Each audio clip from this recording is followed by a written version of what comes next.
नमस्कार दोस्तों, स्वागत है आपका आपके अपने YouTube channel exam Guru tips and tricks में लूसेंट ऑब्जेक्टिव सामान्य विज्ञान का सेट नंबर 12 आज हम करने जा रहे हैं। ये वाली बुक आपके सामने स्क्रीन पर दिखाई दे रही होगी और इसमें हम पहले कर रहे हैं फिजिक्स कर रहे हैं इसमें। और शाम को 7 बजे वाली क्लास होती है, उसमें रुक्मणी की बायोलॉजी करते हैं। फिजिक्स की बात करें, ये 12 है ना, तो 12 ही वीडियो लगभग और बनेंगे इसके बाद हम बायोलॉजी इसमें शुरू कर देंगे।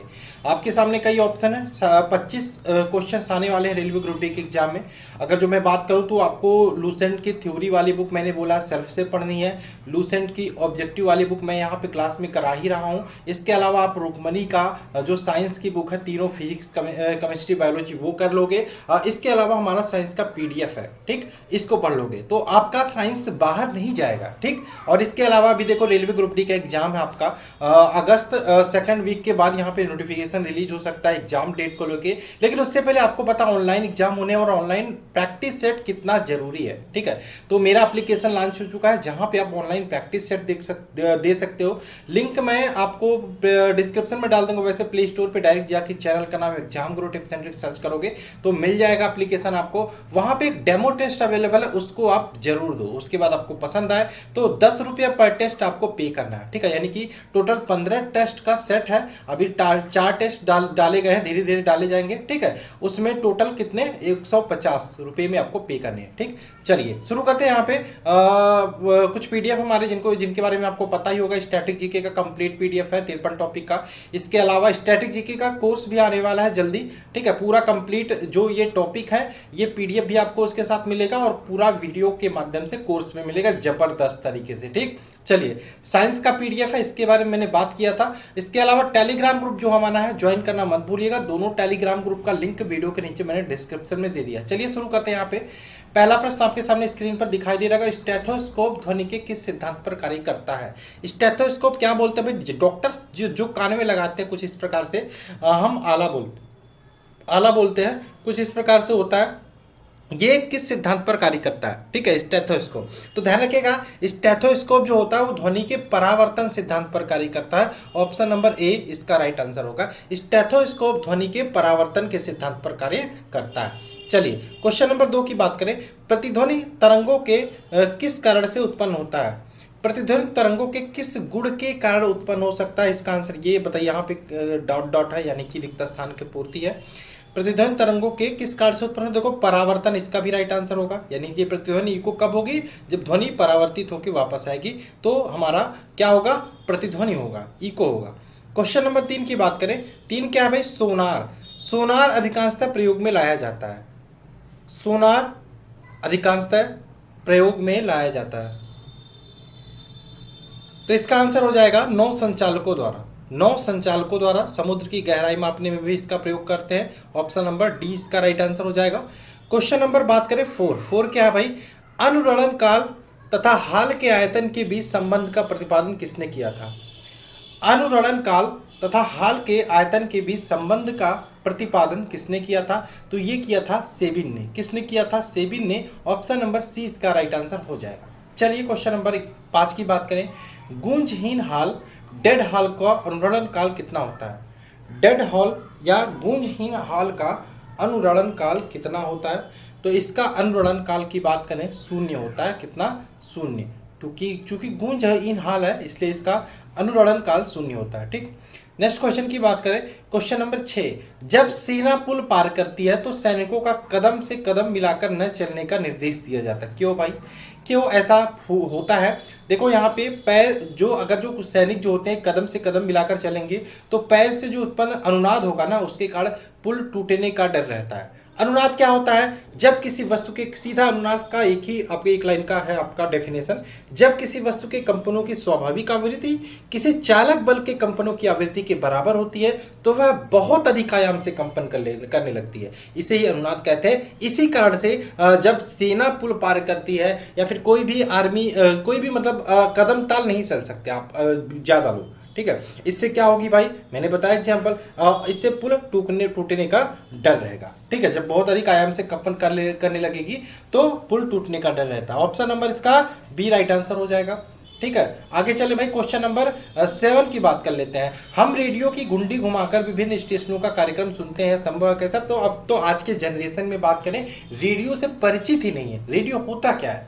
खैर जमाना था, एक टाइम था, रेडियो सुनते थे हम, मैं भी रेडियो सुनता था। खैर मैंने भी छोटा सा रेडियो अभी भी रखा है। इस प्रकार से हम घुंडी होती थी, इसको घुमाते थे क्लॉकवाइज, एंटी क्लॉकवाइज, और अलग अलग से चैनल्स, रेडियो स्टेशन पकड़ते थे। तो हम विभिन्न स्टेशनों के कार्यक्रम सुनते हैं। यह संभव किसके कारण संभव है? इसका भी आंसर अनुनाद होगा। Option number A right answer हो जाएगा। चलिए क्वेश्चन नंबर बात कर लेते 8 की। कहा जाता है कि जब तानसेन गाता था तो खिड़की के कांच या कांच के ग्लास के टुकड़े टुकड़े हो जाते थे। ठीक, यदि ऐसा संभव भी हो तो यह ध्वनि के किस गुण के कारण होगा? है किस गुण के कारण होगा? तो इसका भी आंसर आपका अनुनाद होगा। अनुनाद के कारण ही यहाँ पे कहा जाता है जब तानसेन गाता था तो खिड़की या कांच के गिलास के टुकड़े टुकड़े हो जाते थे।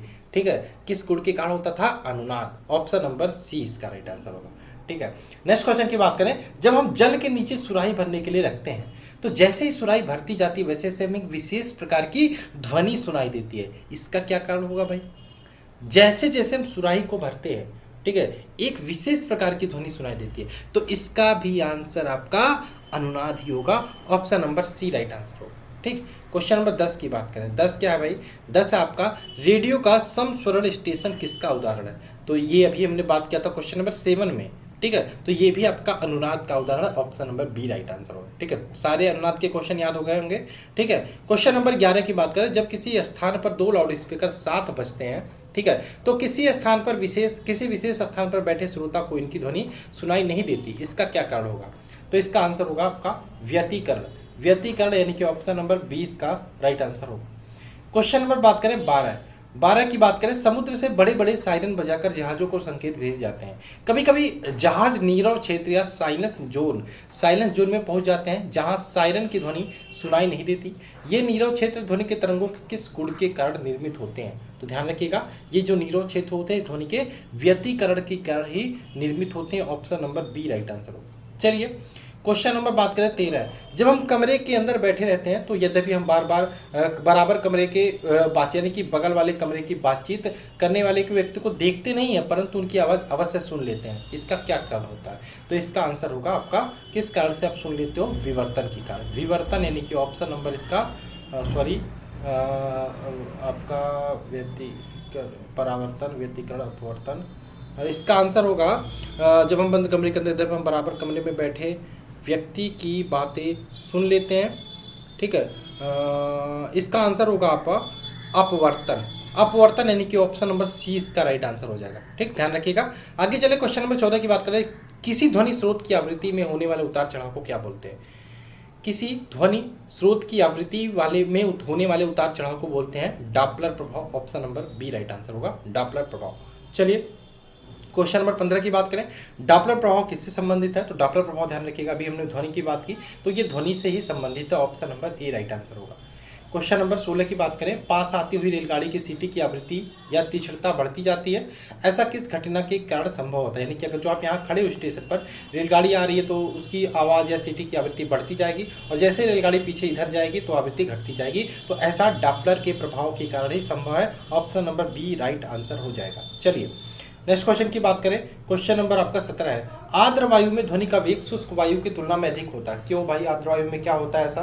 क्योंकि शुष्क वायु की तुलना में जो आर्द्र वायु होता है उसका घनत्व कम होता है। ठीक है, शुष्क वायु की तुलना में जो होता है घनत्व वो कम होता है। ऑप्शन नंबर इसका बी राइट आंसर हो जाएगा। चलिए क्वेश्चन नंबर 18 की बात करें। 18 क्या है? निम्नलिखित कथनों में कौन सा सही है? ध्वनि का वेग किसमें भाई अधिक होता है? तो ध्वनि के वेग के बारे में मैंने कल भी बताया था कि ठोसों में सर्वाधिक होता है, उसके बाद आपका द्रव में होता है, उसके बाद आपका गैस में होता है। ठीक, तो ध्वनि का वेग की बात करें, ठोसों में अधिकतम, द्रवों में न्यूनतम होता है।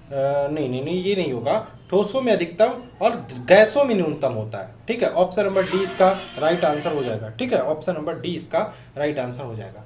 क्वेश्चन नंबर 19 की बात करें। निम्नलिखित कथनों में से कौन सा सही नहीं है?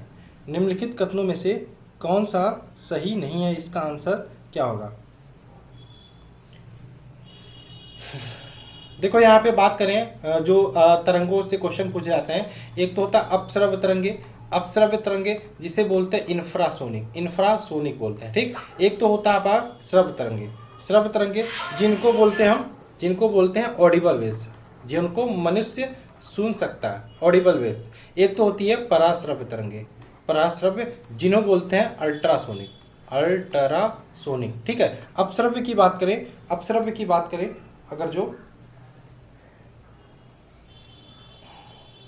अपश्रव्य की बात करें तो इनकी जो तरंग दैर्घ्य होती है, ठीक है, वो 20 हर्ट्ज से कम होती है, 20 हर्ट्ज से कम होती है। अगर जो श्रव्य की बात करें जिससे मनुष्य सुन सकता है, वो 20 हर्ट्ज से आपका 20,000 हर्ट्ज के बीच की तरंगे है, तो उनको मनुष्य सुन सकता है। पराश्रव्य की बात करें, ये 20 हर्ट्ज से अधिक होती हैं, तो इन्हें पराश्रव्य तरंगे बोलते हैं। ध्यान रखिएगा, पराश्रव्य तरंगों को भी मनुष्य नहीं सुन सकता, अपश्रव्य को भी मनुष्य नहीं सुन सकता, सिर्फ जो श्रव्य है ऑडिबल वेव से 20 से 20,000 हर्ट्ज के बीच, उन्हें ही मनुष्य सुन सकता है। तो निम्नलिखित कथनों में से कौन सा सही नहीं है? तो गैसों में ध्वनि तरंगों की प्रकृति अनुदैर्घ्य होती है, सही नहीं है ये पूछा है, ये तो सही है।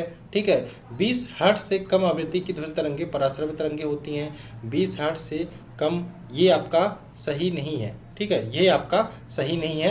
20 हर्ट्ज से नीचे वाली जो तरंगे होती है अपश्रव्य होती हैं। ऑप्शन नंबर 20 का राइट आंसर हो जाएगा। ठीक, चलिए नेक्स्ट क्वेश्चन की बात करें। 20 है, निम्नलिखित में से किस एक प्रकार की तरंग का प्रयोग रात्रि दृष्टि उपकरण में किया जाता है? निम्नलिखित में से किस एक प्रकार की तरंग का प्रयोग रात्रि दृष्टि उपकरण में किया जाता है? तो इसका आंसर होगा अवरक्त तरंग। Option number C right answer होगा। क्वेश्चन नंबर 21 की बात करें, निम्नलिखित में से किस एक में ध्वनि की चाल सबसे अधिक होती है? किस एक में ध्वनि की चाल सबसे अधिक होती है? तो ठोस में मैंने बोला था, तो ऑप्शन के हिसाब से देखो लकड़ी, ऑप्शन नंबर डी इसका राइट आंसर हो जाएगा। क्वेश्चन नंबर बात करें 22, एक जेट वायुयान 2 मैक के वेग से हवा में उड़ रहा है, 2 मैक के वेग से हवा में उड़ रहा है, जब ध्वनि का वेग 332 मीटर पर सेकंड है, तो वायुयान की चाल क्या होगी? ध्यान रखिएगा, इसमें क्या हो जाएगा भाई, 2 मैक से उड़ रहा, ध्वनि का वेग कितना, 332 गुणे 2 यानी कि 664 मीटर पर सेकंड। ऑप्शन नंबर डी इसका राइट आंसर हो जाएगा। चलिए नेक्स्ट क्वेश्चन की बात करें। क्वेश्चन नंबर 23 क्या है, लगभग 20 डिग्री सेल्सियस के तापमान पर किस माध्यम में ध्वनि की गति अधिकतम होगी? ठीक है, किस माध्यम में? हवा, ग्रेनाइट, पानी। देखो भाई, लोहा ठोस है ना, ठोसों में अधिकतम होती है, तो लोहा इसका राइट आंसर हो जाएगा। आगे चले क्वेश्चन नंबर 24 की बात कर लेते हैं। एक जैव पद्धति जिसमें पराश्रव्य ध्वनि का उपयोग किया जाता है, कौन सी है भाई? एक जैव पद्धति जिसमें पराश्रव्य ध्वनि का उपयोग किया जाता है, तो ध्यान रखिएगा सोनोग्राफी बोलते हैं। Option number A right answer होगा। क्वेश्चन नंबर 25 की बात करें, 25 क्या भाई, कौन सी तरंगे शून्य में संचरण नहीं कर सकती? कौन सी तरंगे शून्य में संचरण नहीं कर सकती? तो इसका आंसर हो जाएगा भाई ध्वनि। ध्वनि जो होती है, अगर जो शून्य है, जी नहीं है वहाँ पे, गुरुत्वाकर्षण नहीं है, या फिर हमारा एटमॉस्फेयर वायुमंडल नहीं है, तो वो शून्य संचरण नहीं कर सकती, ध्वनि तरंगे। Option number C right answer होगा। क्वेश्चन नंबर 26 की बात करें भाई, 26 क्या है, ध्वनि तरंगे नहीं चल सकती, किसमें भाई नहीं चल सकती है? ठोस में चल सकती है भाई, द्रव में, निर्वात में नहीं चल सकती। ऑप्शन नंबर डी इसका राइट आंसर। भाई क्वेश्चन तो एक ही है, 25 की बात करें और 26 की बात करते, दोनों एक ही है, अलग अलग तरीके से पूछा है। 27 की बात कर लेते हैं, वह उपकरण जो ध्वनि तरंगों की पहचान तथा ऋजुरेखन के लिए प्रयुक्त होता है, क्या कहलाता है? वह उपकरण जो ध्वनि तरंगों की पहचान तथा ऋजुरेखन के लिए प्रयुक्त होता है, क्या कहलाता है? ये कहलाता है भाई आपका sonar. Option number B right answer होगा। क्या कहलाता है? Sonar. Option number B. Sonar का फुल फॉर्म क्या होता है? Sonar, sound and navigation ranging, sound and navigation ranging, ध्यान रखिएगा। आगे चले क्वेश्चन नंबर 28 की बात करें, पराध्वनिक विमान किस नामक प्रघाती तरंग पैदा करती है? कौन सी प्रघाती तरंगे पैदा करती है? पराध्वनिक विमान की बात करें तो ये पैदा करती है आपका कौन सी है? ध्वनि बूम। ध्वनि बूम यानी कि ऑप्शन नंबर इसका डी राइट आंसर होगा। क्वेश्चन नंबर बात करें 29 क्या है? 29 है आपका इको साउंडिंग प्रयोग होता है। कहाँ पे भाई इको साउंडिंग प्रयोग होता है? तो इको साउंडिंग की बात करें, समुद्र की गहराई मापने में प्रयोग किया जाता है। ठीक है, समुद्र की गहराई मापने में। Option number C right answer होगा। क्वेश्चन नंबर 30 की बात करें, एकॉस्टिक विज्ञान क्या है भाई, किससे संबंधित है? एकॉस्टिक विज्ञान किससे संबंधित है? तो एकॉस्टिक विज्ञान की बात करें, ये संबंधित है ध्वनि से। ध्वनि से यानी कि option number B right answer होगा। चलिए नेक्स्ट क्वेश्चन की बात करें, एकॉस्टिक विज्ञान ध्वनि से संबंधित है। क्वेश्चन 31 की बात करें, क्या है मनुष्यों के लिए मानक ध्वनि स्तर कौन सी है? मनुष्यों के लिए मानक ध्वनि स्तर की बात करें, ये आपके 16 डेसिबल यानी कि 60 decibel. Option number B right answer होगा।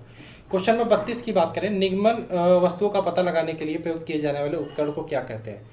निगमन वस्तुओं का पता लगाने के लिए प्रयुक्त होने वाले उपकरणों को क्या बोलते हैं भाई? इसको बोलते हैं आपका sonar. Option number B right answer होगा।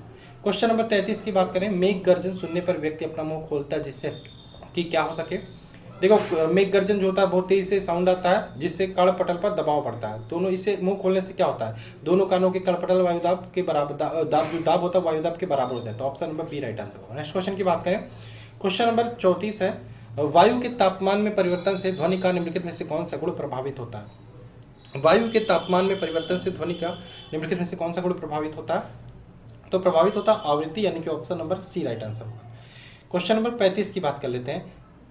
किसी संगीत यंत्र की ध्वनि तीव्रता किस में मापी जाती है? किसी संगीत यंत्र की ध्वनि तीव्रता किस में मापी जाती है? तो ये मापी जाती है डेसिबल में, option number D right answer होगा। क्वेश्चन नंबर 36 की बात करें, प्रकाश छोटे छोटे कणों से मिलकर बना है, जिसे क्या कहते हैं? प्रकाश छोटे छोटे कणों से मिलकर बना, जिसे क्या बोलते हैं भाई? इसे बोलते हैं photons, option number D right answer होगा।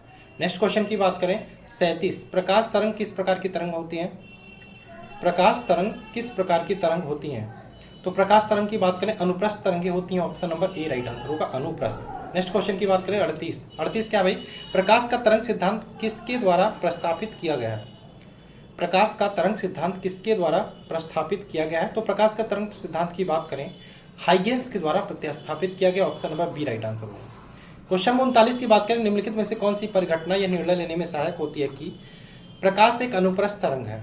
निम्नलिखित में से कौन सी परिघटना यह निर्णय लेने में सहायक होती है प्रकाश एक अनुप्रस्थ तरंग है? तो ये होती है आपकी ध्रुवीकरण, यानी कि option number C right answer होगा। क्वेश्चन नंबर 40 की बात करें, लास्ट क्वेश्चन, प्रकाश के विद्युत चुंबकीय स्वरूप की खोज किसने की थी? तो प्रकाश के विद्युत चुंबकीय स्वरूप की बात करें किस सिद्धांत की खोज की थी? मैक्सवेल ने, option number C right answer होगा। तो आई होप आपको ये 40 क्वेश्चन समझ में आए होंगे, अच्छे लगे होंगे। ठीक है, इसी प्रकार से डेली अब कंटिन्यू सीरीज मिलेगी, कोई दिक्कत नहीं है। अब मुझे भी कोई काम नहीं है, एकदम आराम से कंटिन्यूटली वीडियो मिलेगी। ठीक, चलिए वीडियो को लाइक करना, चैनल को सब्सक्राइब कर लेना, टेलीग्राम ग्रुप जरूर ज्वाइन करना, और 15 प्रैक्टिस सेट जो मैंने बनाया है एप्लीकेशन में, उसको डाउनलोड जरूर करना एप्लीकेशन को, और एक डेमो टेस्ट देना, पसंद आए तब लेना। चलिए।